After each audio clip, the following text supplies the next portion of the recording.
আমাদেরকে কোন দেশ কি দেবে আমরা সেই দিকে তাকাতে চাই না, আমাদেরকে কোন নেতা কি দেবে সেই দিকে তাকাতে চাই না।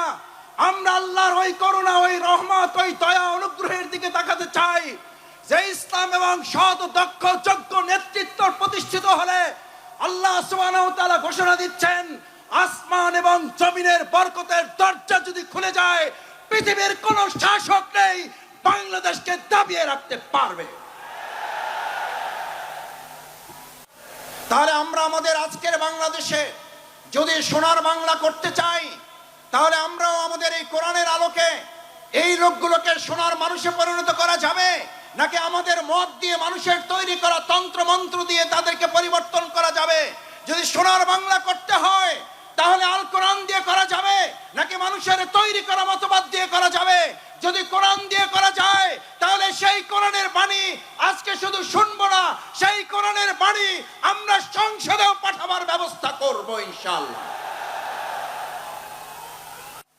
সম্মানিত ভাই এবং বন্ধুগণ, মহাগ্রন্থ আল কোরআন, কোরআনের তাফসীর আপনারা শুনতে এসেছেন। মাওলানা ডক্টর মিজানুর রহমান আজহারি হাফেজাহুল্লাহ আর অল্প সময়ের মধ্যেই আমাদের মাঝে এসে উপস্থিত হবেন ইনশাআল্লাহ। আমরা আল্লাহর শুকরিয়া আদায় করি, আমাদের এই প্রিয় ময়দানে তিনি আমাদেরকে সময় দিয়ে ধন্য করেছেন। আমরা তাকে স্বাগত জানাই, অভিনন্দন জানাই। তার নানান ব্যস্ততার মধ্যে ওই পটুয়াখালীবাসীকে কোরআনের তাফসীর শুনিয়ে আমাদের অন্তরকে তিনি প্রশান্ত করবেন। আল্লাহ, এই মানুষটার উপরে বিগত 17 বছরে যারা জুলুম করেছে, এই মানুষটাকে যারা আমাদের দেশ ছাড়া করেছে, আল্লাহ আপনি তাদেরকে দেশ ছাড়া করিয়ে দেখিয়েছেন। এবার বাংলাদেশের মানুষ অপেক্ষমান আছে।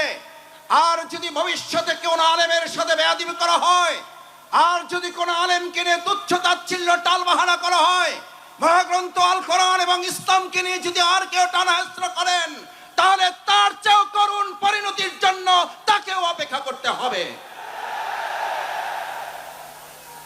সুতরাং এই বিশাল লক্ষ লক্ষ মুসলিম জনতার তাফসীর মাহফিলে যে যেখানে আছেন, আপনাকে শুধু সিসি ক্যামেরা আর এই বাংলাদেশের ক্যামেরাগুলো আপনাকে ফলো করছে না, আপনাকে ফলো করা হচ্ছে আরশে আজিম থেকে।